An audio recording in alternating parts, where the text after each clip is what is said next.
Okay. Welcome back to Nick Lenz's Comic Corner Classics / Non-Classics. This is episode number 1294 and Doubleshot number 1188. Now, these two trades all focus on the character Scream. You're probably thinking, who is Scream? She was one of the symbiotes, basically, the Life Foundation came back in the 90s. And this first one is a miniseries from Absolute Carnage. Absolute Carnage Scream, which collects the miniseries for each miniseries, Absolute Carnage Scream, and Absolute Carnage Separate Anxiety. Let me briefly talk about this one shot. This one shot focuses on the dog from Devil vs. Carnage, who became the host of all the Venom symbiotes. And, well, he interacts with family that briefly appear, that actually doesn't reappear after this. They just basically go off someplace else. Yeah.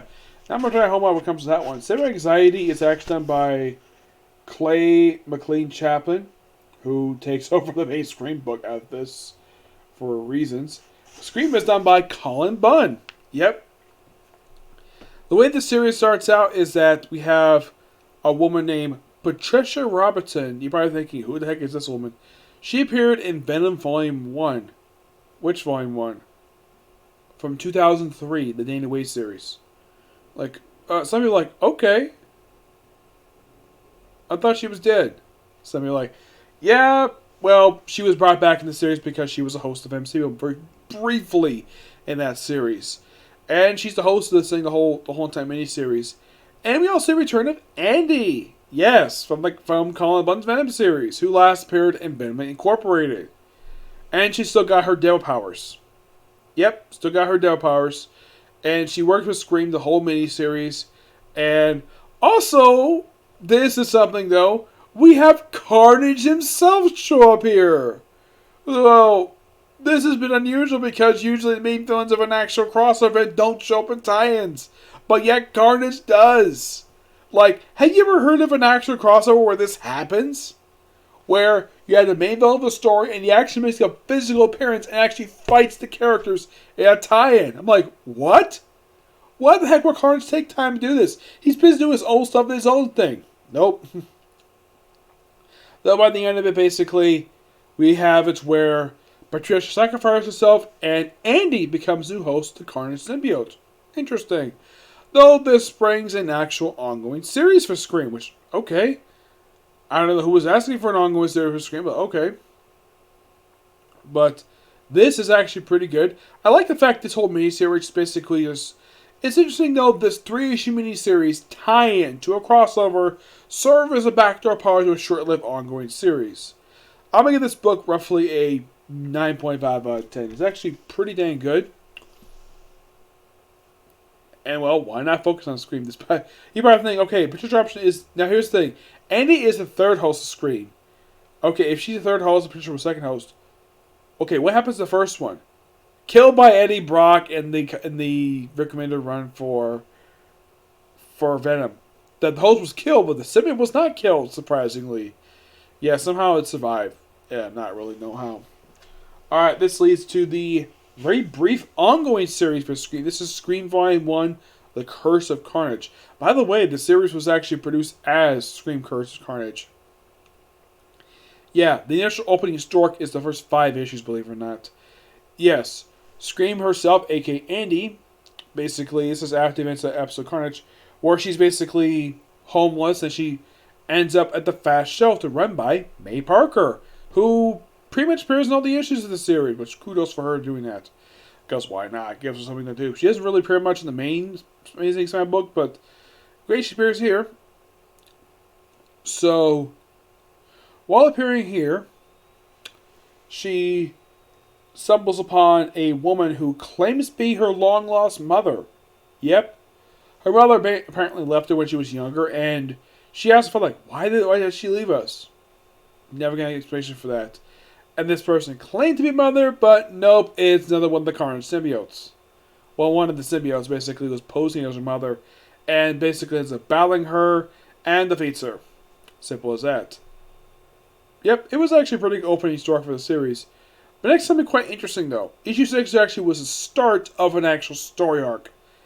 That never got resolved because the series got axed after 6 issues. Yep, Though this issue has a guest star appearance by, of all people, I kid you not, and this is something. The freaking Punisher is here. Yes, the Punisher.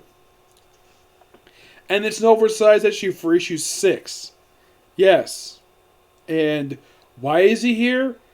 Taking on the Sandman. Well, he basically is fighting the Sandman over killing one guy.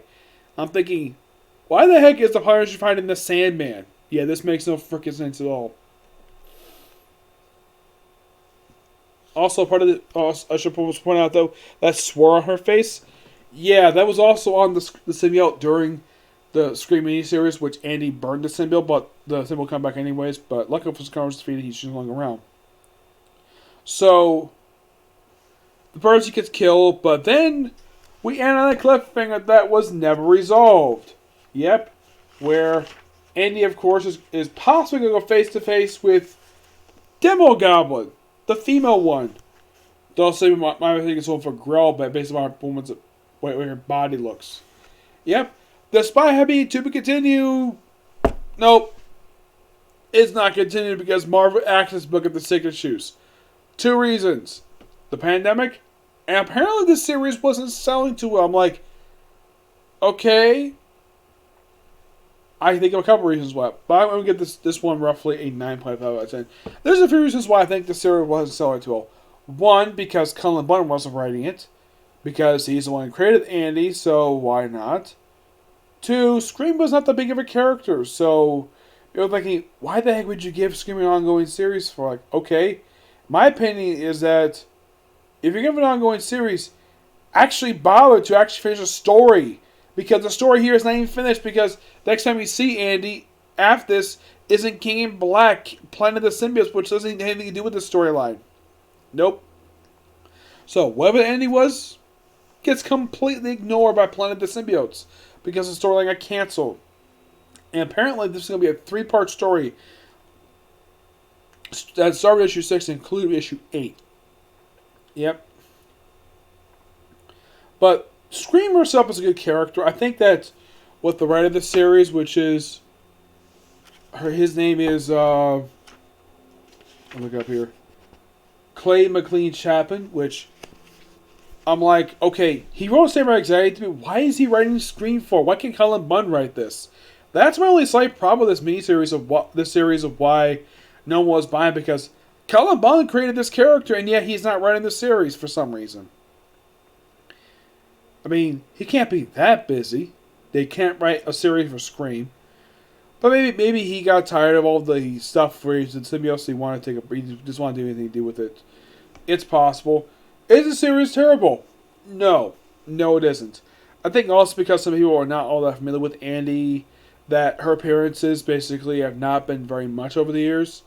So some people are like, why would you give an ongoing series for? But at least the character who's technically never had an ongoing series before. Either Scream has not been that big character over the years. I mean, if you made first appearance back in the 90s, believe it or not. I think it was Venom Samurai Anxiety miniseries when she first showed up. Though it was with the original host of the character, who was the host for a long time until Vic Remender had the host get killed off. Though the symbiote surprisingly survived years later. But yeah, that's particularly it for this particular review. Oh, also, this book itself. Now you're probably thinking, okay, Scream, not the big of a character. How much does this trade cost? $15.99? $17.99. No joke, it seriously costs that much. I would think Marvel would be a little bit cheaper with this book, but no. It's like they really were pushing this character, but apparently no one's buying it. Yeah. So yeah, not much to say about Scream. She's a good character. I kind of wish they would conclude the storyline with this, because I thought the whole doing a follow-up to the one of the characters from Absolute Carnage, that would be quite interesting, and probably was something people who actually like Absolute Carnage might have actually gonna be interested in. But nope. Cancelled. After 6 issues. Yep, so yeah. That's it for particular review. Stay tuned for my reviews for One Piece, My Hero Academia, Quintessential Quintuplets, and Boruto. Next one's probably going to be Quintessential Quintuplets. Okay? See you next video. Bye.